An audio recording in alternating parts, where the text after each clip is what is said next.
రండి, ఈ సమయంలో దేవుని యొక్క వాక్యంలోకి ప్రవేశించే మునుపు ఒక మాట జ్ఞాపకం చేసుకుంటూ వద్దాం. పరిశుద్ధమైనటువంటి బైబిల్ గ్రంథంలో నుండి ఒక మాటను జ్ఞాపకం చేసుకుంటూ వద్దాం. ఇలా రాయబడినటువంటి ఒక మాట కీర్తనల గ్రంథము ఉపవాస ప్రార్థనలో ప్రవేశించే మునుపు మనం అందరం కలిసి ఒక మాట జ్ఞాపకం చేసుకుంటూ వద్దాం. కీర్తనల గ్రంథము 69వ అధ్యాయము. కీర్తనల గ్రంథము 69వ అధ్యాయము 10వ వచనాన్ని అందరం కలిసి చదువుకుందాం. కీర్తనల గ్రంథము 69వ అధ్యాయము 10వ వచనం అందరం కలిసి చదువుకుందాం. ఉపవాసం నుండి నేను కన్నీరు విడవగా అది నాకు నిందాస్పదమాయను. సో బైబిల్ ఇక్కడ ఒక మాట చూసినట్టయితే కీర్తనల గ్రంథం 69వ అధ్యాయం 10వ వచనంలో నేను ఉపవాసం నుండి మొరపెట్టగా అది నాకు నిందగా మారింది. బైబిల్ యొక్క వ్యాఖ్యానం ఆ కోణంలో చూసినట్లయితే భక్తులు చెప్పేటటువంటి ఒక మాట ఏంటో తెలుసా? దీని గురించి, ఈ మాట గురించి భక్తులు కాదు, వ్యాఖ్యానం ఏమైనా రాయబడుతూ వచ్చిందంటే, నేను ఉపవాసం నుండి ప్రార్థన చేయగా ఈ ఉపవాస ప్రార్థన ఏమైంది, నాకే నిందగా మారిపోయింది. చూడండి, తాను ఉపవాసం నుండి ప్రార్థన చేస్తుంటే ఆ ప్రార్థన ఎలా మారిపోయింది, ఒక నిందలాగా మారిపోయింది. అనేక పర్యాయాలు మనం కూడా ప్రార్థన చేస్తాం. ఒక్కొక్కసారి సంఘ ప్రార్థన అయినా, ఉపవాస ప్రార్థన అయినా, వ్యక్తిగత ప్రార్థన అయినా మనం చేసే ప్రార్థన ఎలా ఉంటాయి అంటే మన మీద నిందగా మారిపోతాయి. ఇది దేవుడు మన మీద నిందిస్తున్నది కాదు. చూడండి, కీర్తన గ్రంథం 69వ అధ్యాయం అంతా కూడా మనం చదివినట్లయితే చాలామంది అనేకమైన విషయాలు మనం చూసినట్లయితే ఉపవాస ప్రార్థన కన్నీరు విడిచి చేస్తుంటే అది నిందగా మారుతున్నాడు. అంటే ఏ వ్యక్తి అయితే ఉపవాసం చేస్తున్నాడో, ఏ వ్యక్తి అయితే ఉపవాసం ఉంటున్నాడో, ఏ వ్యక్తి అయితే కన్నీటితో ఉపవాస ప్రార్థన చేస్తున్నాడో, ఆ వ్యక్తి కన్నీటితో ఉపవాస ప్రార్థన చేసినప్పుడు ఆ ప్రార్థన ఎలా ఉందంటే తన మీదే నిందగా ఉంటుందంట. ఇది చాలా విచిత్రమైనది. సో మనం చేసే ఉపవాస ప్రార్థన మన మీద నిందగా ఉండే లెక్కైతే మనం ఉపవాస ప్రార్థన చేయం కదా. చేస్తామా? చేయం. ఇప్పుడు మనం ఉపవాస ప్రార్థన చేస్తాం, ఇది మనకి నిందగా వచ్చిందంటే మనం ఏదో చేస్తాం, చేయడానికి ఇష్టపడం. కాబట్టి ఇక్కడ ప్రియులారా, దేవుని యొక్క వాక్యాన్ని జాగ్రత్తగా గమనించినట్లయితే ఒక మాట స్పష్టంగా రాయబడుతూ వచ్చింది. మరి భక్తుడైన దావీదు రాజు రచిస్తున్న కీర్తనలు అంటాడు కదా, నేను ఉపవాసం నుండి కన్నీళ్ళు విడవగా అది నాకు నిందగానే మారుతాను. మరి ఎవరు నిందిస్తున్నారు అని అంటే చాలామంది నిందించేవాళ్ళు ఉంటారు. దాని గురించి బైబిల్లో కూడా మనం 69వ అధ్యాయం మొత్తం చదివితే కూడా మనకు అర్థమైంది ఎవరు నిందిస్తున్నారు, ఏ కోణంలో నిందిస్తున్నారు. చూస్తే 18వ వచనం, నా యుద్ధకు సమీపించి నన్ను విమోచించుము, నా శత్రువు చూచి నన్ను విడిపించుము. ఎవరుండారు ఆయన మీద నిందిస్తుంది? ఆయన చేసిన ఉపవాస ప్రార్థన ఆయన మీదకి నిందగా మారుతుంది. మరి ఎవరు నిందిస్తున్నారంటే దేవుడు నిందిస్తారు. మరి ఎవరు నిందగా చేస్తున్నారు? శత్రువులు తనని నిందిస్తున్నారు. దావీదు రాజు ఉపవాస ప్రార్థన చేస్తుంటే చూసావా, దావీదు రాజు అయ్యుండి, దావీదు దేవునికి హృదయానుసారుడు అయ్యుండి ఉపవాస ప్రార్థన చేస్తే ఉపవాస ప్రార్థన ఎట్లాగని చేసేది, ఇటువంటి ఉపవాస ప్రార్థన చేసాడా అంటే తాను చేసిన ప్రార్థన ఎలాంటిదా అంటే దేవుడు ఏదైనా అద్భుతం చేయడానికి కానీ ఏదైనా కార్యం చేయడానికి ఆలస్యమైనప్పుడు దావీదు రాజు చేసిన ఉపవాస ప్రార్థన బట్టి ప్రజలు, తన శత్రువులు ఏం చేస్తున్నారంటే ఇతడు ఉపవాస ప్రార్థన చేసాడు, ప్రయోజనం లేదన్నట్టుగా నిందిస్తున్నారు. ఇది చాలా విచిత్రమైన మాట. చూడండి, ఒక క్రైస్తవుడు తెలుసు ప్రార్థన చేస్తే దేవుడు తగిన సమయం ముందు మనకు అవసరమైన రీతిలో దాన్ని బహుమానం ఇస్తాడన్నది మనకు తెలుసు. ఈరోజు మనం ప్రార్థన చేస్తాం, కానీ ఈరోజే ఇవ్వాలని రూలేం లేదు. అది మనం ప్రార్థన దేని కొరకు ప్రార్థన చేసామో అది మనకు అవసరమైనప్పుడు దేవుడు ఇస్తాడు. కానీ ఇక్కడ విచిత్రం చూడండి, ఎంత దారుణమైన స్థితిలో ఉన్నాం.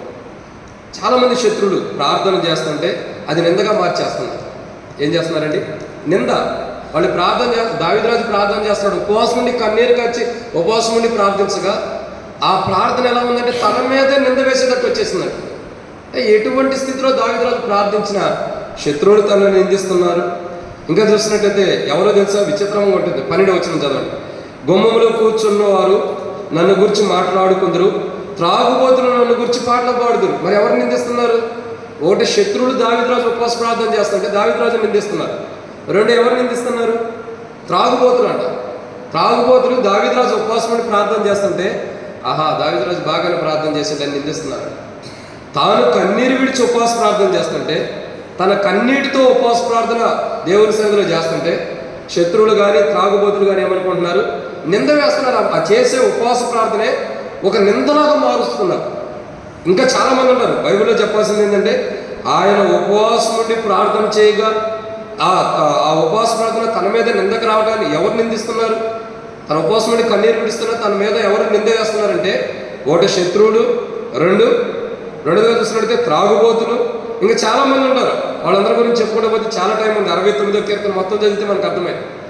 ప్రియులారా, ఇక్కడ ఒక సన్నివేశం మనకు అర్థం కావాల్సింది ఏంటంటే, ఉపవాస ప్రార్థన చేసినప్పుడు ఆ ఉపవాస ప్రార్థన మనకి నిందలాగా మారవచ్చు, కానీ దేవుడైతే మనం విడిచిపెట్టడు. అది ప్రాముఖ్యత.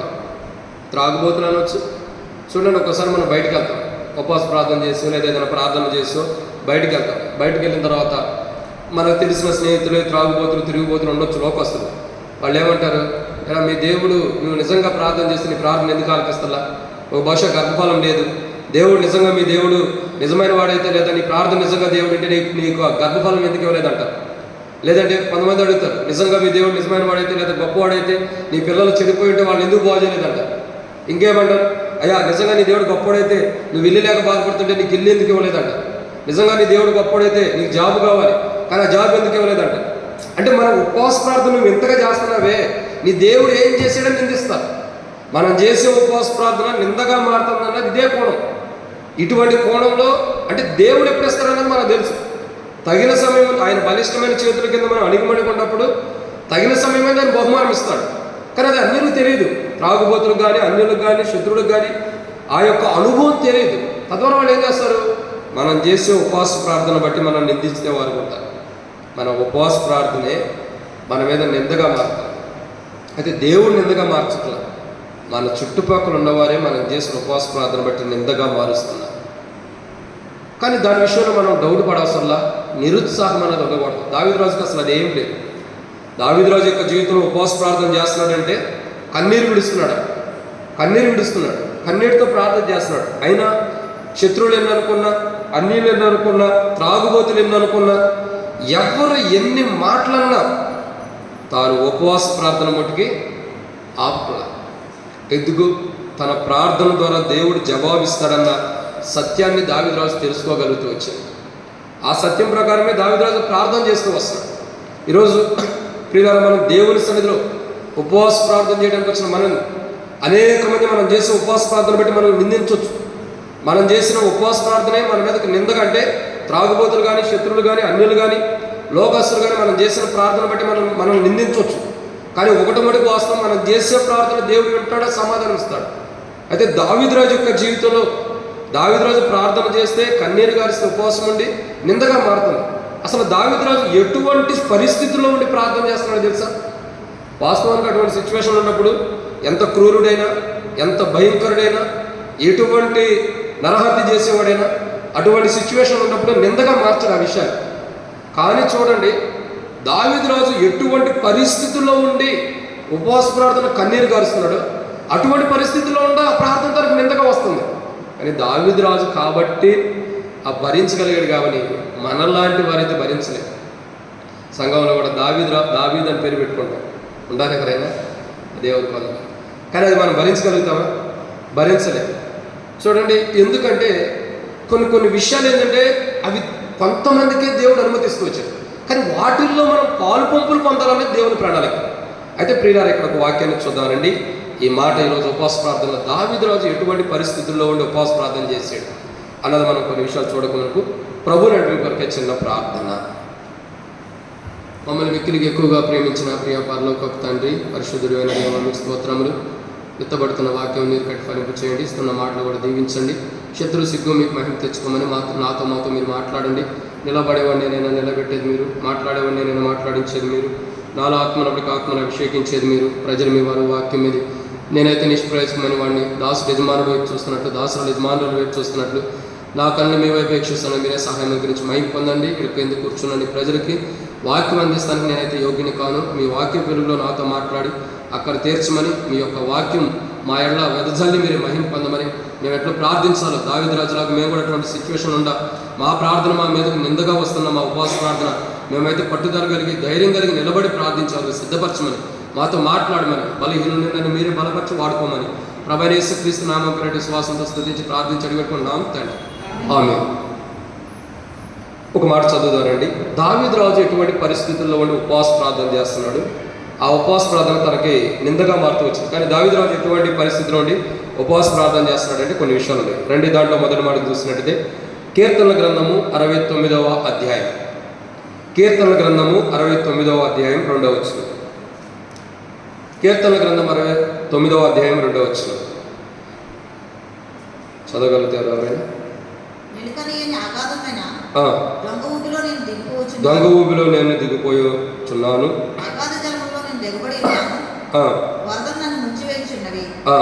వరదలు నన్ను ముంచివేయుచున్నవి. దావీదు రాజు యొక్క జీవితం ఎట్లాంటి పరిస్థితులు ఉంటారో తెలుసండి. మొదటి కోణాన్ని చూస్తున్నాం. ఎలాంటి సిచ్యువేషన్ ఉంటాడు?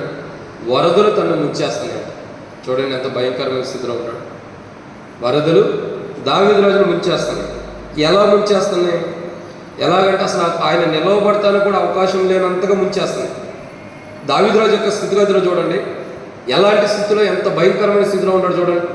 వరదలు ఎంతగానో పొంచొచ్చి, మనం ఈ మధ్యకాలంలో కూడా మరి ఖమ్మం దగ్గర కానీ తర్వాత విజయవాడ ప్రాంతంలో కానీ మనం చూస్తూ వచ్చి వరదలు ఎలా ఉంటూ వచ్చినాయండి. వరదల దెబ్బకి ఎన్నెన్నో కొట్టుకుపోతూ వచ్చినాయి. ఇల్లు కొట్టుకుపోయినాయి, వాటి ప్రవాహానికి మనుషులు కొట్టుకుపోతారు, ప్రాణాలు కోల్పోతూ వచ్చారు, ఆస్తి నష్టం జరుగుతూ వచ్చింది. ఎందుకంటే చాలా ప్రమాదకరమైన స్థితిలో వరద అన్నారు. చూడండి దావీదు రాజు యొక్క పరిస్థితులు ఎలా ఉన్నాయంటే ప్రమాదకరమైన స్థితిలో ఉన్నాడు దావీదు రాజు. ఎలాంటి స్థితిలో? ప్రమాదకరమైన స్థితిలో. చూడండి దావీదు రాజు అతని పరిస్థితులు చూడగా, అగాధ జలములను నేను దిగబడి ఉన్నాను, వరదలు నన్ను ముంచేసింది. అంటే ప్రమాదకరమైన పరిస్థితులు దావీదు రాజు చుట్టూ వచ్చేసింది. ఒక రకంగా చెప్పాలంటే దావీదు రాజుకి ప్రమాదం కలిగేటటువంటి పరిస్థితిలో, ప్రమాదం కలుగుతున్న పరిస్థితుల్లో దావీదు రాజు ఉంటాడు. దావీదు రాజు యొక్క స్థితిగతుల్లో కాపాడబట్టం అనేది అవకాశం లేనటువంటి పరిస్థితిలో ఉంటాడు. ఒక రకంగా చెప్పాలంటే దిక్కుదోచినటువంటి స్థితిలో ఉండాలి. ఎవరు సహాయం చేసినా నిష్ప్రయోజకము, ఆ సహాయం ఉపయోగపడని స్థితిలో ఉంటాడు దావీదు రాజు. మరి ఇప్పుడు ఎవరు సహాయం చేయాలా? జీవం గల దేవుడే సహాయం చేయాలి. చూడండి దావీదు రాజు ఉన్న పరిస్థితులు, ఆ ప్రమాదకరమైన పరిస్థితులు ఉన్నప్పటికీ, కష్టతరమైన పరిస్థితులు ఉన్నప్పటికీ, ప్రాణాపాయ స్థితిలో ఉన్నప్పటికీ, ప్రమాదం పొంచి ఉన్నప్పటికీ, ప్రమాదాలు వరదల వలె వస్తున్నప్పటికీ కన్నీటితో ఉపవాస ప్రార్థన చేస్తున్నాడు. ఇంకా ఇది ఎంత గొప్ప కార్యం చూడాలి. కన్నీటితో ఉపవాస ప్రార్థన చేస్తున్నాడు. కానీ తను ప్రమాదకరమైన పరిస్థితుల్లో ఉన్న అటు ఏమంటారు క్రియలు కానీ, పరిస్థితులు కానీ, సమస్యలు కానీ వరదల వల్ల తన మీద పొంచి వస్తున్నా, వాటిని బట్టి, ఆ పరిస్థితులను బట్టి ఏం జరుగుతూ వస్తుందండి ఇక్కడ రాయబడిన మాట. శత్రువులు నిందిస్తున్నారు. దావీదు రాజు నువ్వు వరదల్లో చిక్కుపోయినావు కదా, దావీదు రాజు నీకు ప్రమాదం వచ్చింది కదా, దావీదు రాజు నీకు కీడు వచ్చింది కదా, దావీదు రాజు మరణకరమైన పరిస్థితులు వస్తున్నాయేమో, దావీదు రాజు నువ్వు మునిగిపోయే పరిస్థితులు వస్తున్నాయేమో, ఇంకా ఉపవాసం ఉంటే నీ దేవుడు నిన్ను ఎక్కడ కాపాడాడు అంటే నువ్వు ఈ ప్రమాదకరమైన పరిస్థితుల్లో నువ్వు ప్రార్థన చేస్తున్నావు, కానీ మరణకరమైన పరిస్థితుల్లోకి వచ్చి ప్రార్థన చేయొచ్చు. నీకు ఎవరు సహాయం చేయలేని స్థితిలో వచ్చి నువ్వు దేవుడు సహాయం చేస్తాడని నువ్వు ప్రార్థన చేయొచ్చు. కానీ ఎటువంటి పరిస్థితుల్లో నువ్వు ప్రార్థన చేసినా నీ దేవుడు నీ ఉపవాస ప్రార్థన ఎక్కడ విన్నాడు? ఎవరా మాట అంటున్నారు? దావీదు రాజు వరదల్లో ఉంటే ఒడ్డు మీద ఉన్న శత్రువుడు. దావీదు రాజు వరదల్లో కూరుకుపోయి ఉంటే త్రాగుబోతులు వచ్చి దావీదు రాజుని అంటున్నారు. దావీదు రాజు వరదల్లో కూరుకుపోయి ఉంటే, అటువంటి పరిస్థితుల్లో ఉంటే ఇంకెవరు వచ్చి అంటారు? అన్నిలు వచ్చి అంటున్నారు దావీదు రాజు ఏది నీ పరిస్థితి, నీ దేవుడు ఏడి? ఇంత ప్రమాదకరమైన పరిస్థితి నీకు వచ్చినప్పుడు, ఇంత దారుణమైన పరిస్థితి నీకు వచ్చినప్పుడు నీ దేవుడు ఎక్కడున్నాడు? ఒకసారి మనల్ని కూడా అంటారు, ఏదైనా బలహీనత అనారోగ్యం వచ్చినప్పుడు, బహుశా క్యాన్సర్ రావచ్చు, అది ఎవరికి రాకూడదు, ఏమో ఒకవేళ వస్తే అది దేవుని చిత్తం. ఏదైనా బలహీనత అనారోగ్యం వచ్చినప్పుడు అయ్యా నీ దేవుడు ఏమయ్యాడు చెప్పు అంటారు. మనం ఒక పక్క మనం ఆ బాధని ప్రభు అనుమతించితే దేవుడికి వందనాలు, శత్రువు ద్వారా వచ్చినా దాన్ని భరిస్తాం. కానీ ఆ బాధను భరిస్తూ ఉండా కూడా అనేక మంది నిందలు వేస్తూ ఉంటారు. ఏమని? నీ దేవుడు ఏమయ్యాడు? ఎన్నో రోజుల నుంచి ఉపవాస ప్రార్థన చేస్తున్నావు, ఎన్నో దినం నుంచి ప్రార్థన ఉపవాస ప్రార్థన చేస్తున్నావు కదా, నీ దేవుడు ఏమయ్యాడు? అసలు మనమేమో వరదల్లో కూలిపోయి ఉన్నాం, అది దేవుడి ద్వారా వస్తున్నా శత్రువు ద్వారా వస్తున్నా కూలిపోయి ఉన్నాం. దాంట్లో నుంచి దేవుడు తీస్తాడు. మనం ఉపవాస ప్రార్థన చేస్తే దేవుడు బయటికి తీస్తాడు. కానీ ఒక త్రాగుబోతు కానీ, ఒక అన్యుడు కానీ, ఒక శత్రువుడు కానీ, ఒక లోకంలో ఉన్నటువంటి ప్రజలు కానీ, దేవునికి విరోధమైన వారందరూ కూడా ఆ పరిస్థితులను బట్టి ఏం చేయాలి ఒక వ్యక్తి? నేను అందుకే మొదట్లో చెప్పా, దావీదు రాజు ఉన్న సిచ్యువేషన్ బట్టి నిందేసే పరిస్థితులు కాదవి, సహాయం చేసే పరిస్థితులు. ఇప్పుడు ఒక వ్యక్తి వరదల్లో కూలిపోతున్నాడు. అనేక విషయాల్లో కూడా మనం యూట్యూబ్లో కూడా వీడియోలు చూస్తూ వస్తున్నాం. వరదల్లో కూలిపోయేవాడికి ఏం చేస్తున్నారు? ఒక తాడు ఇచ్చో, లేకపోతే ఒక టవల్ ఇస్త్రో, లేకపోతే ఏదైనా కండవానో ఇంకోటి ఇస్త్రీ వాళ్ళని బయట లాగడానికి ప్రయత్నం చేస్తారు. సో దావీదు రాజు వరదల్లో కూరుకుపోయినప్పుడు అవి సమస్యలు కానీ, శ్రమలు కానీ, బాధలు కానీ, సొంత మామ ద్వారా కానీ, కుమారుడు ద్వారా కానీ, కుటుంబీకుల ద్వారా కానీ, ఎవరి ద్వారా వచ్చినా అనేకమైన పరిస్థితులు తను కూరుకుపోయేటట్టు ఉంది. వరదల్లో కూరుకుపోయాడు.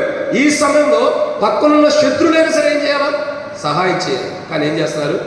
ఒడ్డు మీద ఉండి రాళ్ళు వేస్తున్నారు. ఏమని? దావీదు రాజు, నీ దేవుడు దేవుడు అన్నావు కదా, నువ్వు దేవుడికి హృదయానుసారుడు కదా, మరి నీ దేవుడు ఏం చేసాడు? ఇప్పుడు నువ్వు వరదల్లో కొట్టుకుపోతాను, నీ దేవుడు కాపాడుతాను లేదా? ఇన్ని శ్రమలు వస్తున్నాయి, ఇన్ని అవమానాలు వస్తున్నాయి, ఇన్ని నిందలు వస్తున్నాయి, భయంకరమైన పరిస్థితిలో నువ్వు ఉండవు, నీ దేవుడు ఎక్కడా? ఎంత దారుణంగా ఉందా పరిస్థితి. అదే నిందగా మారుతుంది. ప్రమాదకరమైన పరిస్థితుల్లో దావీదు రాజు ఉండి దేవునికి కన్నీటితో ఉపవాసం ఉండి ప్రార్థన చేస్తుంటే ఈ వరదల నుంచి కాపాడమని పక్కన ఉండే వాళ్ళు ఏం చేస్తున్నారు? నిందలు వేస్తున్నారు. ఇప్పుడు దావీదు రాజు పరిస్థితి అదే అంటున్నాడు, అయ్యా నేనైతే వరదల్లో చిక్కుకుపోయి ఉన్నాను, ప్రమాదకరమైన పరిస్థితిలో ఉండా, నువ్వే, మనుషులు ఎవరు సహాయం చేసినా ప్రయోజనకరమైనది కాదు, నువ్వే ఇప్పుడు సహాయం చేస్తేనే నాకు ఉపయోగం అని దావీదు రాజు వరదల నుండి కాపాడబట్టడానికి ముంచెత్తిన వరదల్లో నుండి బయటికి రావడం వరకు ఉపవాసం ఉండి ప్రార్థన చేస్తున్నాడు, కన్నీరు విడుస్తున్నాడు. కానీ బయట ఉండేవాళ్ళు అది నిందగా మార్చేస్తున్నారు. ఈరోజు ఎక్కడ కూర్చున్న నీ నా జీవితాన్ని మనం దేంట్లో ఎటువంటి వరదలు మనం ముంచేయచ్చు. అనారోగ్యం, బలహీనతలను తట్టుకోలేక, లేగోలేక ఒకదానంటే ఒకటి అనారోగ్యం రావచ్చు, బలహీనతలు రావచ్చు, బాధలు రావచ్చు, కష్టాలు రావచ్చు, శ్రమలు రావచ్చు. నువ్వు పైకి లేకపోకుండా నిన్ను ముంచేయచ్చు. ఎటువంటి వరదల్లో మునిగిపోయినా, ఆ వరదల్లో ఉండి నువ్వు మొరపెట్టినా, అది నీ చుట్టుపక్కల ఉన్న, ఒకసారి మన పక్కన ఉన్న విశ్వాసం మన మీద నిందేస్తారు. ఏమని? అక్క నువ్వు సరిగ్గా ప్రార్థన చేస్తే దేవుడికి తీసేయడా, అన్నా నువ్వు సరిగ్గా ప్రార్థన చేస్తే ఈ బలహీనత పోదా అంటారు. మరి వీళ్ళు చేసేలా దేవుడు తెలుసు కదా, తగిన సమయంలో దేవుడు కార్యం చేయడానికి వేచుకుంటున్నాడు. కానీ ఒకసారి మన వారే మన మీద నిందేస్తారు. మనం ఎంత వరదలు మనం ముంచినా మనం ఆ ఉపవాస ప్రార్థన మటుకు విడిచిపెట్టకపోతే, కన్నీటితో ప్రార్థన చేస్తే అద్భుతంగా దేవుడు బయట తీసుకొస్తాడు. చేసే ప్రార్థన నిందగా మారుతున్నా ఎవరు నిందగా మారుతున్నారు?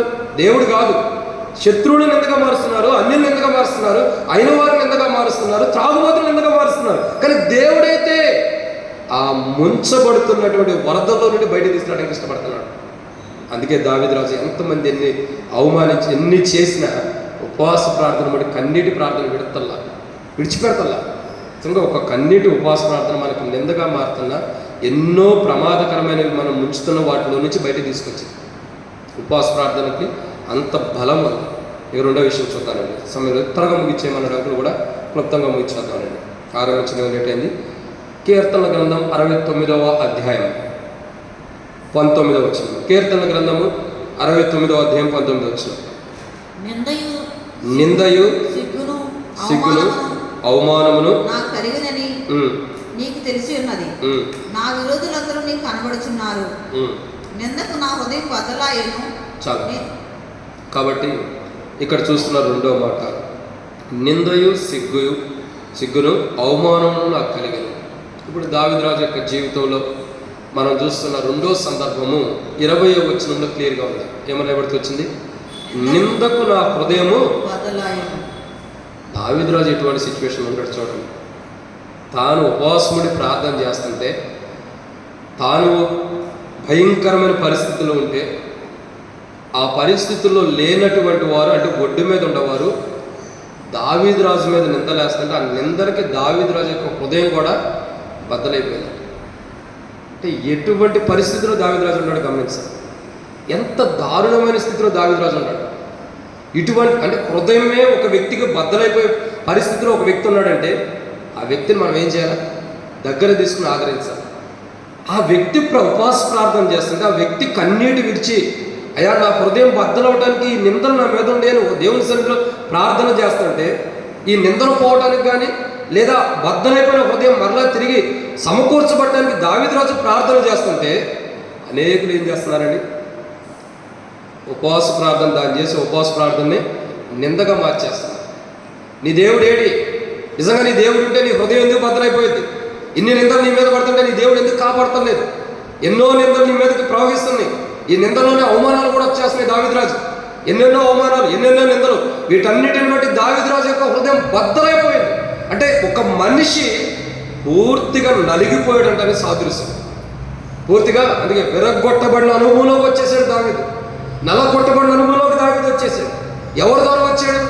మనుషుల ద్వారా విరగొట్టబడి నల్లగొట్టబడిన పరిస్థితిలోకి దావీదు రాజు వచ్చేసాడు. అటువంటి సిచ్యువేషన్లో, అటువంటి పరిస్థితుల్లో కూడా దావీదు రాజు తాను దేవుని సన్నిధిలో చేసే ఉపవాస ప్రార్థనని విడిచిపెడతలా.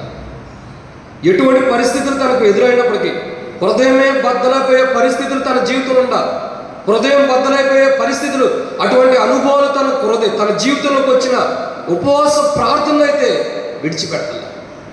మనం హృదయం బద్దలయ్యేదాకా కూడా అవసరం లేదు, కానీ ఏదన్నా కొద్దిగా మన మనసుకు బాధేస్తే చాలు, ఆ రోజు ఉపవాస ప్రార్థన కూడా మనం చేయం.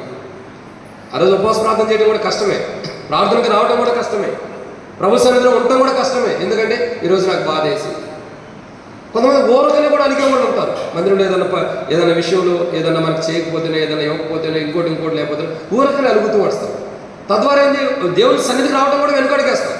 కానీ ఇక్కడ బైబిల్ ఏమిటంటే తెలుసా, దావీదు రాజు హృదయం బద్దలైపోయే పరిస్థితిలో ఉండ, అటువంటి సిచ్యువేషన్స్ తన జీవితంలోకి వచ్చినప్పుడు కూడా ఆ వ్యక్తి ఉపవాస ప్రార్థన విడిచిపెడతలేదంటే ఎంత పట్టుదల కలిగి ఉన్నాడో చూడండి. ఉపవాస ప్రార్థన మనం చిన్న వాటికి మనస్పర్ధలు తెచ్చుకుంటాం, చిన్న వాటికి దూరం అయిపోతాం, ప్రార్థన చేయడానికి దూరం వెళ్ళిపోతూ వస్తాం.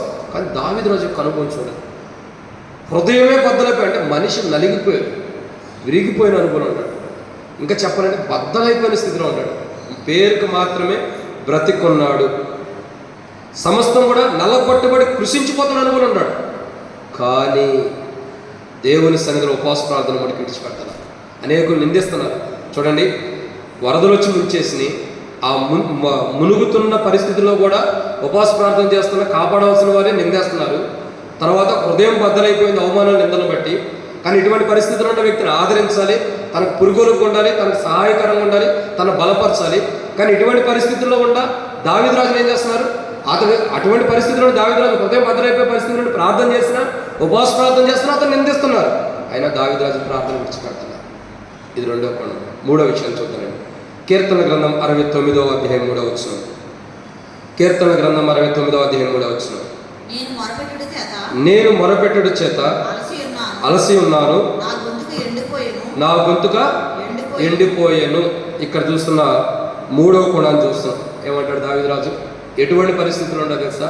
ఒకటి వరదలు ముంచేసింది, రెండు హృదయం బద్దలైపోయింది, మూడోదిగా చూస్తున్నట్టయితే గొంతుక ఎండిపోయిందంట. తన గొంతుక అంటే అర్థం ఏంటి? ఒకసారి చూడండి, దానికి ఎగ్జాంపుల్ ఒక మాట చెప్తా. మనం బాగా ఎండాకాలం సమ్మర్ టైంలో ఏదైనా ప్రాంతం నుండి ఒక ప్రాంతానికి వెళ్ళాలి, ఆటో దొరకలా, బైకులు లేవు, ఏమీ లేవు, మనం డ్రాప్ చేయడానికి ఏమి లేవు, కానీ అర్జెంట్గా వెళ్ళాలి. ఆ సమయంలో మనం ఏం చేస్తాం? నడుచుకుంటూ వెళ్తాం. కొంత దూరం వెళ్ళిన తర్వాత వాటర్ బాటిల్ మన దగ్గర లేదు, కొంత దూరం నడుచుకుంటూ వెళ్ళిన తర్వాత బాగా దాహం అయిపోయింది. దాహం అయిన తర్వాత మనకి ఎలా ఉండేది? మొదట నోరంతా ఎండిపోయిన తర్వాత ఇంకెలా ఉండేది? లోపల కూడా దేహంలో కూడా నాలుక మీద లాలాజలం ఊరినప్పుడు ఇక దేహం కూడా డీహైడ్రేషన్కి వచ్చేసింది. కొంత దూరం వెళ్ళిన తర్వాత అదే స్థితిగతులను బట్టి దూరం వెళ్తే ఏం చేస్తాం? ఆ వడదెబ్బకు పడిపోతాం. ప్రాణం ఉండవచ్చు, లేకపోవచ్చు, చెప్పలేము. అదంతా దైవ నిర్ణయం. సో ఎందుకు ఈ మాట చెబుతున్నాను ప్రియులారా? గొంతుక ఎండిపోయిందంటే మానవుడు చాలా వరకు ప్రాణాపాయ స్థితిలో ఉన్నాడని అర్థం, మరణానికి సమీపంగా ఉన్నాడని అర్థం, ఇప్పుడు దావీదు రాజు యొక్క పరిస్థితి చూడండి. తానున్న సిచ్యువేషన్ బట్టి తాను ప్రార్థన చేస్తున్నాడు, ఉపవాస ప్రార్థన చేస్తున్నాడు. తన పరిస్థితులు ఎలా ఉన్నాయంటే గొంతు కూడా ఎండిపోయింది. అంటే తనలో ఉన్న జీవము తనను విడిచిపెట్టే స్థితిలోకి వచ్చేసాడు. ఎలాంటి పరిస్థితులు ఉంటాడు దావీదు రాజు? తనలో ఉన్న జీవం తనను విడిచిపెట్టి వెళ్ళిపోయే పరిస్థితిలోకి దావీదు రాజు వచ్చాడు. అయినా తనలో ఉన్న జీవం తనను విడిచిపెట్టే పరిస్థితిలోకి వచ్చినప్పుడు కూడా దావీదు రాజు ఉపవాస ప్రార్థన చేస్తున్నాడు. అంటే నాలో నుండి నా జీవం పోతుందంటే, ఒక మనిషి నుండి తన ప్రాణం పోతుందంటే ఎవరైనా ఉపవాసం ఉంటారా? ఇప్పుడు నీ ప్రాణం పోతుంది అంటారు, ఉపవాసం ఉంటామా? చూడండి, హిజ్కియా ఉన్నాడు, అయ్యా నీ ప్రాణం పోతుందని చెప్పాడు, ప్రభువు ప్రవక్త ద్వారా పంపించాడు. ఏం చేశాడు? ఉపవాసం ఉన్నాడా? కన్నీరు వచ్చి ప్రార్థన చేశాడు, కానీ ఉపవాసం ఉన్న అనుభవం అక్కడ కనపడలా. మరి ఇక్కడ చూడండి, దావీదు రాజు తనలో ఉన్న జీవం పోతున్నప్పుడు కూడా ఏం చేస్తున్నాడు? ఉపవాసాన్ని ముడికి విడిచిపెట్టిన ప్రార్థన అంత. అందుకే దావీదు రాజు నా హృదయానుసారుడు దావీదు అని దేవుడు ఎందుకు ఎంచుతున్నాడు? దేవునికి హృదయానుసారుడికి ఎందుకు వెళ్ళి తెలుసా? తనలో ఉన్న జీవం పోతున్న దేవునితో సహవాసాన్ని మటుకి కోల్పోవడానికి ఇష్టపడ్డా. ఎక్కడ జీవం పోయినా ఓ రోజు దేవుని రాజ్యంలో నాకు దేవునితో సహవాసం ఉండిద్ది. కానీ ఈ జీవం పోయిన పర్లా దేవునితో సహవాసం మటుకు బంద్ అయిపోకూడదని తన జీవము కంటే కూడా దేవునితో సహవాసాన్ని ఎంచుకున్నాడు. ఉపవాస ప్రార్థన దేవుని సన్నిధిలో కలిగి ఉంటున్నాడు. తన ఉపవాస ప్రార్థనే పోతున్న జీవం తిరిగి తన దగ్గర తీసుకురాబడి, తన ఉపవాస ప్రార్థనే తాను చేస్తున్న ఉపవాస ప్రార్థన అంటే జీవం పోయే పరిస్థితిలో ఉండి ఉపవాస ప్రార్థన చేస్తున్నా మరి పక్కనే ఉంటారు. మళ్ళీ ఎవరు 4 అనుభవాలు కలిగినాడు. ఒకడు శత్రువు, ఇంకొకళ్ళు బంధువులు అయ్యి ఉండొచ్చు, ఇంకొకళ్ళు త్రాగుబోతులు, ఇంకొకళ్ళు అన్యులు, ఇంకా చాలామంది ఉంటారు. అంటే జీవము మనుషుల నుండి పోతున్నప్పుడు, ఎవరైనా చనిపోబోతున్నప్పుడు మనం ఏమంటాం? అయ్యయ్యో చనిపోతున్నాడు పలానా వ్యక్తి, అయ్యా ఏం పర్లేదు అని చెప్పి రేపో మాపో పోయేవాడి దగ్గర కూడా మనం వెళ్ళి పరామర్శించడానికి వెళ్ళినప్పుడు ఏ ఫ్రూట్సో, ఏ బ్రెడ్డో, లేకపోతే జ్యూసో ఏదో ఒకటి తీసుకెళ్ళిస్తాం. ఎందుకు ఇస్తాము? అతను చనిపోతాడని తెలిసినా కొద్దిగన్నా వాటిని భుజిస్తాడేమో, త్రాగుతాడేమో, బ్రతుకుతాడేమో కొంతకాలం అని చెప్పి ఇస్తాం. కొంతమేర కన్నా కొంత సమయం అని ఉంటాడని. కానీ ఇక్కడున్న వాళ్ళు చూడండి ఎంత విచిత్రంగా ఉంటారు. తనలో ఉన్న జీవం తను విడిచిపెట్టేస్తున్న సందర్భంలో కూడా తన జీవం కంటే కూడా దేవుడు తన జీవాన్ని తిరిగి ఇవ్వగలడన్న నిశ్చయితతో, నమ్మకంతో, విశ్వాసంతో ఉపవాస ప్రార్థన చేస్తుంటే ఈ 4 గంటల అనుభవం కలిగిన వారు వచ్చి నిందలు వేస్తున్నారు. తాను ఉపవాస ప్రార్థన దేవుని సన్నిధిలో ఎలా చేస్తున్నాడని దేవునికి తనకు తెలుసు. కానీ 4 గంటల అనుభవం కలిగిన వారు చేసేవులే, నీ ప్రాణం బాబోతుంది, ఇంకెందుకు నువ్వు చేసే ఉపవాస ప్రార్థన, నీకు మరణం రాబోతుంది, ఇంకెందుకు నువ్వు చేసే ఉపవాస ప్రార్థన, నీవు ఈ లోకం నుండి తీసివేయబడుతున్నావు, ఇంకెందుకు నువ్వు చేసే ఉపవాస ప్రార్థన. చూడండి ఎంత దారుణంగా ఉన్నారు ప్రజలు. దావీదు రాజు ఎంత క్షోభను అనుభవించాడంటే, ఒక పక్క భార్య, ఒక పక్క మామ, ఒక పక్క కొడుకు, ఒక పక్క పిల్లలు, ఒక పక్క రాజ్యం ఉండేవారు, ఎంతమంది క్షోభన వాటి నుండి భరించి, ఎంతో పరిస్థితుల నుంచి భరించి చివరికి రాజుగా ఉండే ఒక మాట అంటాడు, లోకులందరూ పోవాల్సిన మార్గాన్ని పోతున్నారు. ఎంత క్షోభను అనుభవించాడు, ఎంత బాధను. అందుకే దావీదు రాజు దేవుని దృష్టిలో ఊరకనే గొప్పవాడు కలిగి, దేవుడు ఊరకనే అబ్రహాము కుమారుడైన దావీదు కుమారుడు యేసుక్రీస్తు వంశావళిని ఊరకనే రాపింది. మత్తయి సువార్త 1వ అధ్యాయం. ప్రియులారా, ఎందుకంటే అంతగా అన్నిటిని భరించాడు. ఎన్ని పరిస్థితులు ఉన్నా దేవునితో ఉండే సహవాసం. ఈరోజు మన ఉపవాస ప్రార్థన మనం మునిగిపోయిన పరిస్థితుల్లో ఉండా ప్రార్థించాలి. అనేకమైన వరదలు మనం ముచ్చేయచ్చు, కానీ ఉపవాస ప్రార్థన విడిచిపెట్టదు. కన్నీటి ఉపవాస ప్రార్థన. అనేకమైన మన గుండె హృదయం బద్దలైపోయే పరిస్థితులు మన జీవితంలో ఉండొచ్చు, కానీ ఉపవాస ప్రార్థన విడిచిపెట్టదు. కన్నీటి ఉపవాస ప్రార్థన. ఇంకా మన గొంతు ఎండిపోవచ్చు, అంటే మనలో ఉన్న జీవం మనల్ని విడిచిపెట్టి వెళ్ళిపోయే పరిస్థితులు ఉండాలి. ఉపవాస ప్రార్థన మటుకు ఆపేయదు. నువ్వు అటువంటి సిచ్యువేషన్ ఉంటే అందరూ నేను నిందిస్తారు. నెవర్. వాళ్ళ గురించి అసలు ఆలోచించొద్దు, వద్దు. నీ ఎదుట నిలవబడినటువంటి ప్రభు ముందున్న పందెంలో ఓపికతో పరిగెట్టడమే మన ధ్యేయం. దాని కొరకు ఏం చేయాలా? ఉపవాస ప్రార్థన గట్టిగా చేయాలి. నేను ఒక ఎగ్జాంపుల్ చెప్పి ముగిస్తాను. నా జీవితంలో ఒకనొక సందర్భంలో ఒక 7 రోజులు ఉపవాసం ఉంటూ వచ్చింది. ఎన్ని రోజులు? 7 దినాలు. ఆంధ్రాలో సేవ చేస్తూ ఉండగా చిన్న మందిరం ఒకటి ఏర్పరచబడుతూ వచ్చింది. అంతమంది చిన్న రేకుల షెడ్ ఒకటి ఉండేది మా ఇంటికాడ. సరే రేకుల షెడ్ ఉంది, మందిరం కూడా రేకుల షెడ్తో వేసాము. సరే ఇంటికి ఏం చేసామంటే చుట్టూ కింద ఎలా ఉండేది అంటే కొబ్బరాకులతో కట్టబడి ఉండేది. ఇట్లా గోడలాగా ఉండేది కదా కొబ్బరాకు. అప్పుడున్న పరిస్థితులు మాకు స్తోమతం బట్టి. సరే నేను అక్కడ ఇంట్లో పడుకుంటే ఎట్లా ఉండేదంటే ఇటు పక్క నుంచి కుక్క వచ్చి ఇటు పక్క వెళ్ళిపోతూ ఉండేది. ఎటు నుంచి ఏమొచ్చే తెలిసేది కాదు. సరే వివాహం చేసుకోవాల్సిన సమయం వచ్చింది. ఇల్లు కావాలి ఖచ్చితంగా. నేనంటే ఉండగలుగుతా యవనస్తుడిగా, మగ పిల్లవాడిగా. సిస్టర్స్ వాళ్ళందరూ ఎలా ఉండగలుగుతారు? ఉండే. సరే ఒక ప్రార్థన చేస్తాం. ఇక ఎట్లయితే ఏమైంది, ఇల్లు కట్టాలంటే నా దగ్గర రూపాయి లేదు, పల్లెటూరు. అక్కడ నెలకు 30 రూపాయలు ఆఫరింగ్ వచ్చింది. ఎంత? 30 రూపాయలు. ఇది నేను చెప్పేది ఎప్పుడంటే 2015-16 సంగతి చెబుతుంది. నెలకు 30 రూపాయలు ఆఫరింగ్. నా జీవితంలో మొట్టమొదటి సేవా ప్రాంతం అదే. సరే ఎట్లా ఏం చేయాలి? సరే కాస్త కూస్త కొంతమంది తెలిసిన వాళ్ళు హెల్ప్ చేశారు. చేస్తూ వచ్చేవాడు పరిచర్లో కూడా.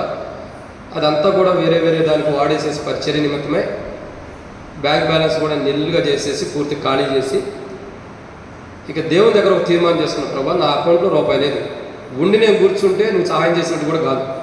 మొత్తం ఖాళీ చేశాను. ఒక 7 రోజులు ఉపవాసం ఉంటా. ఎలాంటి ఉపవాస ప్రార్థన? 7 రోజులు ఏం ముట్టుకోను, తినటం ఏం లేదు. త్రాగితే ఏదో కొద్దిగా జీవం ఉండాలి కాబట్టి పొద్దున సాయంత్రం గ్లాస్ వాటర్ ఏదో తాగుతా అంతే. ఇక అంత మించి ఏం లేదు. ఉపవాసం అయితే ఫుల్. మనోడు ఉపవాసం అంటే వచ్చేటప్పుడు కొన్ని ఫ్రూట్స్ తెచ్చుకుంటారు, కొన్ని ఫ్రూట్స్ ఏదో ఒకటి ఇంటికి రెడీ చేసుకుని వస్తాం. అట్లాంటి ఉపవాస ప్రార్థన చేయాలి 7 రోజులు. అప్పుడు యవన ప్రయాణం ఉన్నప్పుడు లేండి, ఇప్పుడు కాదు, ఇప్పుడు వయసు అయిపోయింది. ఆ టైంలో ప్రార్థన చేసి 7 రోజులు ఉపవాస ప్రార్థనలో 6 రోజులు కంప్లీట్ అయింది. 7వ రోజు ఆదివారం. మొదటి 3 రోజులు ఉపవాస ప్రార్థన చేసిన తర్వాత ఏం అనిపిస్తలేదు, నడుచుకుంటూ వెళ్ళిపోతుంది ఉపవాస ప్రార్థన. ఏముంది అసలు బయట సూర్యుడు ఎప్పుడు వస్తున్నాడు ఎప్పుడు పోతున్నాడో తెలియదు నాకు. ఏదో టాయిలెట్స్కి వాష్రూమ్కి వెళ్తామే తప్ప బాత్రూమ్కి, ఇంకా అసలు బయటికి వెళ్ళే పనే లేదు నాకు. ఊరు బయట ఒక ఇంట్లో ఊరిలో ఉంటే ఎవరో ఒకళ్ళు అలసలు ఉంటాయని ఊరు బయటకు వెళ్ళిపోయి సపరేట్గా ఉంటాను. ప్రార్థన చేస్తూ వచ్చాను. 3.5 రోజులు అయిపోయింది. 3.5 రోజు మధ్యాహ్నం సగం డే అయిపోయిన తర్వాత రావాల్సిన వాడు వచ్చాడు. ఎవరు? సాతాను. బలంగా చేస్తాను ఉపవాస ప్రార్థన. ఎట్లా అంటే నా కాళ్ళకి ఇప్పుడు కూడా కాయలు ఉంటాయి ఏళ్ళ మీద కూర్చుని, కాళ్ళు ఏళ్ళ మీద కూర్చుని, ఈ కాలంతా కూడా కింద అయిపోయి ఏళ్ళ మీద కూర్చుని, ఏళ్ళు ఇరిగిపోతున్నా కానీ పోతే పోయి దేవుడు ఇస్తాడు అన్న విశ్వాసంతో అవి ఎంత బాధ అనిపించినా దాన్ని విడిచిపెట్టుకోకుండా వాటి మీద కూర్చుని ఉపవాస ప్రార్థన చేస్తాను. 3.5 రోజుల తర్వాత రానే వచ్చాడు. వాడు వచ్చాడంటే నాకు డౌట్ ఉంది, వీడికి ముంగట ప్రభు రావాలి, కానీ ప్రభు కంటే ముంగట వీడు వచ్చేస్తాడు. ఎందుకు? మనల్ని అవిశ్వాసంలో పడేయటం. ప్రభు మన కార్యం చేయడానికి వస్తున్నప్పుడు వీడు ముందరే వస్తాడు. వచ్చాడు, ఒక మాట అంటున్నాడు, స్పష్టంగా నాతో మాట్లాడాడు సాతాను.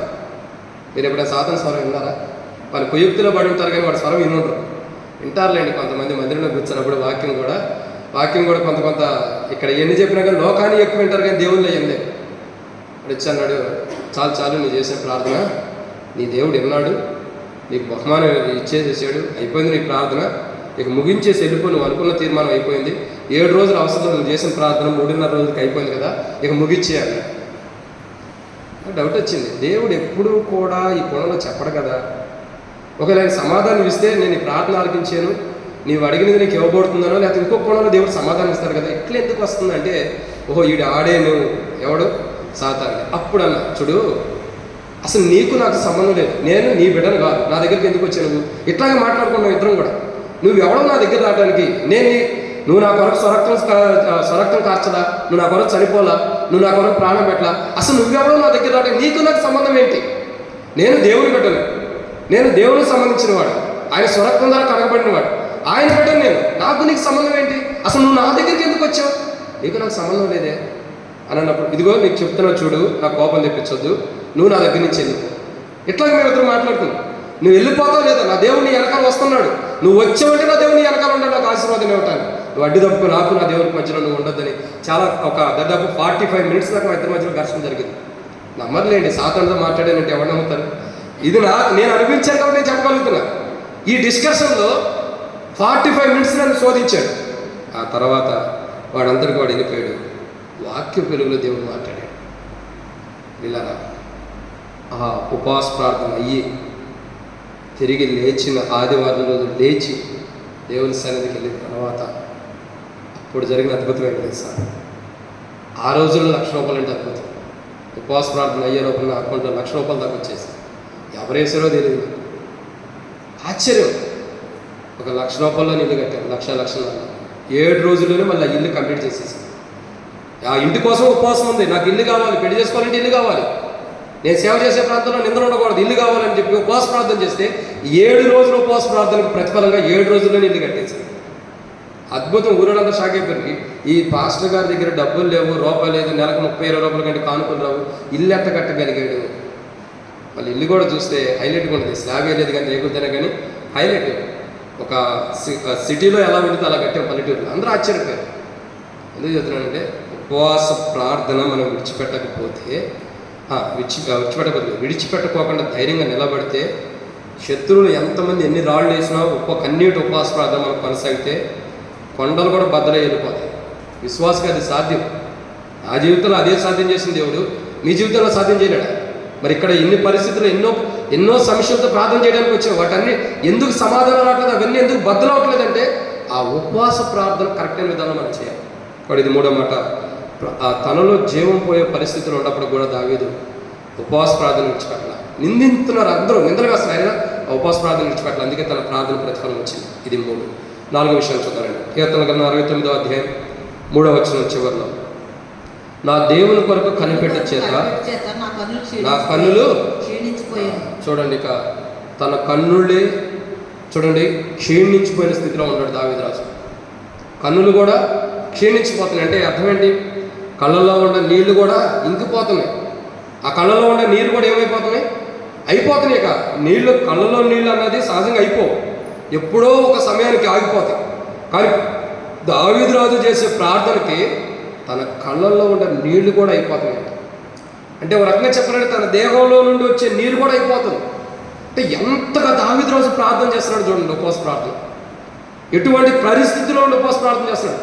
తన పరిస్థితులు, తన కష్టాలు, తన బాధలు, కన్నీళ్లు కూడా ఇంకిపోయేటటువంటి దావీదు రాజు.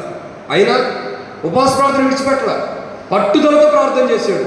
ఎంతోమంది నిందిస్తున్నారు, కన్నీళ్ళు అయిపోతున్నాయి తన పరిస్థితులను బట్టి, తనకున్న సిచ్యువేషన్ బట్టి కళ్ళలో ఉన్న నీళ్లు కూడా ఆగిపోతున్నాయి. అయినా ఉపవాస ప్రార్థన విడిచిపెట్టల. అందుకే తన ప్రార్థనకు దేవుడు బహుమానం ఇవ్వడానికి ఇష్టపడ్డాడు. కన్నీళ్ళు ఇంకిపోయినా కానీ ఉపవాస ప్రార్థన విడిచిపెట్టలేదంటే ఎంత గొప్ప ప్రార్థన. ఇది 4. 5వ విషయాన్ని చూద్దామండి. కీర్తనల గ్రంథం 69వ అధ్యాయం 3వ వచనం. కీర్తనల గ్రంథం 69వ అధ్యాయం 3వ వచనం. నేను మొరపెట్టుట చేత అలసి ఉన్నాను, నా గొంతుకు ఎండిపోయాను. చాలా చాలా చాలా ఇక్కడ రాయబడిన 5వ మాట, నేను మొరపెట్టుడు చేత అలసి ఉన్నాను. ఏమంటున్నాడు దావీదు రాజు? నేను మొరపెట్టే విషయంలో మొరపెట్టి మొరపెట్టి మొరపెట్టి నాకున్న పరిస్థితులను బట్టి అలసిపోయాడట దావీదు రాజు. ఏం చేశాడండి? దేవుని సన్నిధిలో మొరపెట్టి మొరపెట్టి అలసిపోయి ఉంటాడు. అలసిన వారికి ఊరటించి మాట్లాడు, అలసిపోయిన వారికి, సొమ్మసిలిన వారికి బలమిచ్చేవాడు ఆయన. దావీదు రాజు ప్రార్థన చేసి చేసి చేసి తన పరిస్థితి నిమిత్తమే, తనకున్న పరిస్థితి నిమిత్తమే ప్రార్థన చేసి చేసి అలసిపోయాడు. అలసిపోయిన స్థితిలో ఉండ ఉపవాస ప్రార్థన విడిచిపెట్టాడు. పరిస్థితిని బట్టి అలసిపోయాడు, సమస్యలు బట్టి అలసిపోయాడు, దుఃఖాలు బట్టి అలసిపోయాడు. ఎక్కడ రెస్ట్ ఉంది చెప్పండి దావీదు రాజుకి? సౌలు చచ్చిపోయేంత వరకు కూడా దావీదు రాజుకు కోణంలో రెస్ట్ లేదు. సౌలు తర్వాత కొడుకు దాగాడు, సౌలు లాంటి వాడుగా. దావీదు రాజుకి ఎక్కడ రెస్ట్ ఉంది? ఎక్కడా లేదు. అలసిపోయాడు తన జీవితం మొత్తం. అందుకే భక్సింగ్ గారు అన్నట్టు, మై రెస్ట్ ఈజ్ హెవెన్. దావీదు రాజు యొక్క రెస్ట్ అంతా కూడా పరలోకంలోనే ఉంది. ఇప్పుడు సంతోషంగా ఉంటాడు దావీదు రాజు. ఈ లోకంలో ఎన్ని పరిస్థితులు బట్టి అలసిపోయినాడు. ఒకదానితో ఒకటి అసలు లెగవటానికి కూడా అవకాశం లేదు. ఒకప్పుడేమో అరణ్యంలో ఉన్నప్పుడు ఎలుగుబంటితోనూ సింహంతోనూ పోరాడాడు. ఆ తర్వాత గొల్యాతుతో పోరాడాడు. ఆ తర్వాత మామతో పోరాడుతూ వచ్చాడు. ఆ తర్వాత చెప్పండి ఇశ్రాయేలు ప్రజలతో. ఆ తర్వాత చెప్పాలంటే ఇంకెవరితో పోరాడుతున్నాడు? కొడుకుతో పోరాడుతున్నాడు. ఆ తర్వాత అహితోపేలుతో పోరాడుతున్నాడు. ఎన్నెన్ని కొడుకు కూడా అహితోపేలుతో కూడా ఎన్ని విషయాల్లో పోరాడి మరపెట్టి అలసిపోయి ఉన్నాడు దావీదు రాజు. ఎన్నో పరిస్థితులు బట్టి అలసిపోయి ఉన్నాడు. అయినా ఉపవాస ప్రార్థన బట్టి విడిచిపెడతాడు. మొరపెట్టి తను అలసిపోయిన ఉపవాస ప్రార్థన బట్టి తను విడిచిపెడతాడు. అదే తన యొక్క లక్ష్యం. తన దృష్టి ఏంటంటే ఉపవాస ప్రార్థన ద్వారా దేవుడు ఖచ్చితంగా ఏ వేటినైనా బద్దలు చేయగల సమర్థుడు. నమ్మాడు. ఎంతోమంది నిందించినా పట్టించుకోవట్లేదు. దావీదు రాజు చూడండి, వరదల్లో మునిగిపోతున్నాడు. అటువంటి పరిస్థితుల్లో ఉపవాస ప్రార్థన చేస్తున్న అది నిందగా మారుతుంది. 2, హృదయం బద్దలైపోయింది. అటువంటి పరిస్థితుల్లో ఉపవాస ప్రార్థన చేస్తున్న నిందగా మారుతుంది. 3, గొంతుకు ఎండిపోయింది. అంటే తనలో ఉన్న జీవం పోయే సమయంలో కూడా ఉపవాస ప్రార్థన చేస్తున్నాడు. అయినను అది నిందగా మారుతుంది. 4, తన కళ్ళల్లో ఉన్న కన్నీరు ఇంకిపోయినా ఉపవాస ప్రార్థన చేస్తున్నాడు. అది దానికి నిందగా మారుతుంది తనకి. 6, క్షమించండి, 5వదిగా మొరపెట్టి ప్రార్థన చేసి ఒక విషయమై ఏదో ఒక అవసరం ఉంది, దాని విషయమై మొరపెట్టి అలసిపోయి ఉన్నాడు. అది కూడా ఎలా ఉంది? పరిస్థితులే అలసిపోయేటట్టు చేసి ఉండొచ్చు. అది కూడా నిందగానే మారింది. చూడండి, తన ఉపవాస ప్రార్థన, ఈ 500 అనుభవం కొరకు తను ఉపవాస ప్రార్థన చేస్తున్నా అనేక మంది చుట్టుపక్కల ఉన్న వాళ్ళు ఏం చేస్తున్నారు? నిందగానే మారుస్తున్నారు. అదే అంటాడు 10వ వచనం చదివితే, ఉపవాసం నుండి నేను కన్నీరు విడవగా అది నాకు నిందాస్పదమైంది. ఎప్పుడు నేను వరదల్లో మునిగినప్పుడు ప్రార్థించగా నిందాస్పదంగా మారుతుంది. నేను ఇంకా చెప్పాలంటే గుండె పగిలిపోయినట్టు ప్రార్థన చేస్తాను, ఉదయం పగిలిపోయినట్టు పరిస్థితుల్లో ప్రార్థన చేసిన నిందగానే మారుతుంది. గొంతుకు ఎండిపోయిన పరిస్థితుల్లో ప్రార్థన చేసిన నిందగానే మారుతుంది. కన్నీళ్ళు క్షీణించిపోయిన పరిస్థితుల్లో ప్రార్థన చేసిన నిందగానే మారుతుంది. నేను మొరపెట్టి నేను అలసి ఉన్నప్పుడు కూడా అది నిందగానే మారుతుంది. మరి ఇంత ఇన్ని గొప్ప అనుభవాల్లో ఉండి పరిస్థితుల్లో ఉండి దావీదు రాజు ఉపవాస ప్రార్థన చేస్తుంటే ఎవరు నిందగా మారుస్తున్నారు చెప్పండి? ఎవరు నిందగా మారుస్తున్నారు? 69:18 శత్రువులు ఉండాలి. 69:18 శత్రువులు ఉండాలి, ఇంకా అన్యులు ఉండాలి, ఇంకా వాళ్ళు ఎలా ఉన్నారు తెలుసా? పగవారు కూడా ఉండాలంట. చూడండి 4వ వచనం చూస్తే, నిర్నిమిత్తంగా నా మీద పగపట్టేవారు నా తల వెంట్రుకని విస్తారంగా ఉంటారంట. ఎంతమంది ఉండి దావీదు రాజు ఉపవాస ప్రార్థన చేస్తుంటే నింద వేస్తున్నారు. చూడండి ఇంతమందిలో ఒక్కడన్నా సహాయం చేయాలని ఆలోచన లేదా? ఈ 5 అంతల అనుగుణ దావీదు రాజు ఉంటాడు. మనం సహాయం చేద్దామన్న కనికరం కలిగిన మనసు ఒక్కడికి లేదు. తల వెంట్రుకల కంటే విస్తారంగా ఉంటారంట పగవారు. మరి వీళ్ళందరూ కలిపి దావీదు రాజు ఉపవాస ప్రార్థన చేస్తుంటే ఏం చేస్తున్నారు? నిందిస్తున్నారు. చేసేవేళ దావీదు రాజు, నువ్వు చేసే ఉపవాస ప్రార్థన నీ దేవుడు ఉంటే నువ్వు ఈ స్థితిలో ఎందుకుంటా? నీ మామ చేత ఎందుకు తరమపడతావు? నీ కొడుకు చేత ఎందుకు పరిస్థితులు ఎలా వస్తాయి? నీ కుటుంబీకుల ద్వారా నీకు ఎందుకు ఎలా వస్తాయి? ఇలాంటి పరిస్థితులు ఎందుకు వస్తాయి? నువ్వు నిజంగా ఉపవాస ప్రార్థన చేస్తే ఇవన్నీ ఎందుకు వస్తాయి? నీ దేవుని ప్రార్థన వింటే అన్నీ నిందలో దేన్ని లెక్క చేయాలి. దేవునికి చెబుతున్నాడయ్యా, నేను ఉపవాస ప్రార్థన చేస్తున్నా, పలానోడు నన్ను నేను చేసే ఉపవాస ప్రార్థనే నా మీదకి నిందగా మారుస్తున్నారు, ఇది నువ్వు చూసుకో. దేవుడికి అప్పచెబుతున్నాడు. దేవుడు తన ప్రార్థన వింటున్నాడు. ఏం చేస్తున్నాడు? త్రాగుబోతులు, 12వ వచనం, తాగుబోతులు ఎంతోమంది ఉండాలి. ఎంతమంది తాను చేసే ఉపవాస ప్రార్థన తనకు నిందగా మార్చిన దేవుడు అలా నిందగా మారుస్తాడు. దేవుడు అలా నిందగా మారుస్తాడు. ఎందుకంటే ఆయన గొప్పవాడు. దావీదు రాజు అయ్యాడ ఆయన గొప్ప ప్రణాళిక వేరు. ఈరోజు ఉపవాస ప్రార్థనకు వచ్చాను. నేను నా జీవితంలో మనం ఉపవాస ప్రార్థన చేయబోతున్నాను.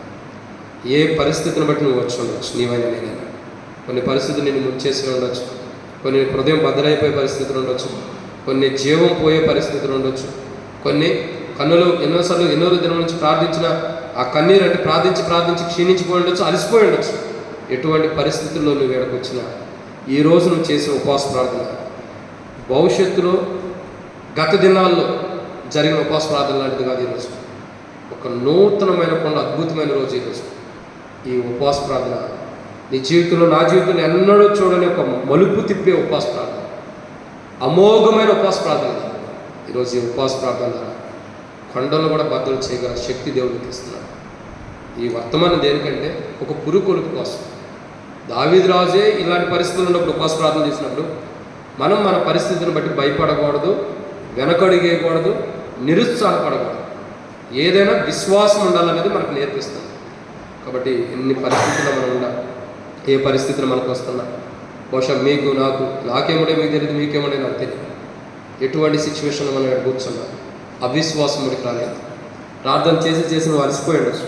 అనేక మంది నీ ప్రార్థన సమాధానం రాలేదని నేను అనేక మంది నిందించవచ్చు. ఆ నిందలు, అలసిపోయిన స్థితి, అవమానాలను చూడొద్దు. ఎంతమంది నీ ప్రార్థన నిందించినా అది చూడొద్దు.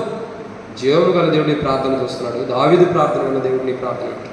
ఈరోజు నేను ఉపవాస ప్రార్థన ద్వారా ఏవి బద్దలైపోయి ఏవి సరిచేయబడాలి, క్షీణించిపోయిన ఏవి మళ్ళా జీవం కలిగి ఉండాలి, వాటి కొరకు మనం ప్రార్థించాలి. సంఘం పరిస్థితుల కొరకు, మన కుటుంబ పరిస్థితుల కొరకు, వ్యక్తిగతమైన మన కొరకు ప్రార్థించాలి. మన ప్రార్థన దేవుడు ఆలోచించి సమాధానము ఇచ్చును కాక. 5 విషయాలు చెప్పండి. 1, చూడండి దావీదు రాజు ఎటువంటి పరిస్థితుల్లో ఉపవాస ప్రార్థన చేస్తున్నాడు? వరదలు ముంచెత్తిన పరిస్థితులు. 2, హృదయం బద్దలైపోయే పరిస్థితి. 3, గొంతుకు ఎండిపోయి జీవం పోయే పరిస్థితి. 4, పనులు క్షీణించిపోయి. 5, మొరపెట్టి అలసిపోయాడు. ఇటువంటి పరిస్థితుల్లో కూడా ఉపవాస ప్రార్థన దావీదు విడిచిపెట్టాలి. మనకి దావీదు రాజు కంటే ఎక్కువ రాలేదు, కానీ మనం భరించగలిగిన మనకు వచ్చి ఉండొచ్చు. వాటి నిమిత్తమే విడుదల పొందడం కూడా.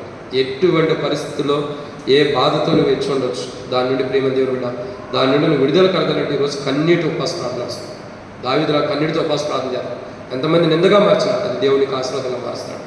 అలాంటి ఆశీర్వాదకరమైన ఉపవాస ప్రార్థన ఈరోజు మనం చేయనట్టు ప్రభు దావీదు రాజు లాంటి ఉపవాస ప్రార్థన చేసి, దావీదు రాజులాగా నువ్వు చేస్తే అందరూ నిన్ను నిందిస్తారు. నిందించినా పర్లా, ఆ ప్రార్థన బహుమానం, అటు బహుమానకరమైన ప్రార్థన మనం చేయనట్టు ప్రభు మనకి సహాయం చేయను గాక. ఆమేన్. ప్రార్థనలో ప్రవేశిద్దాం.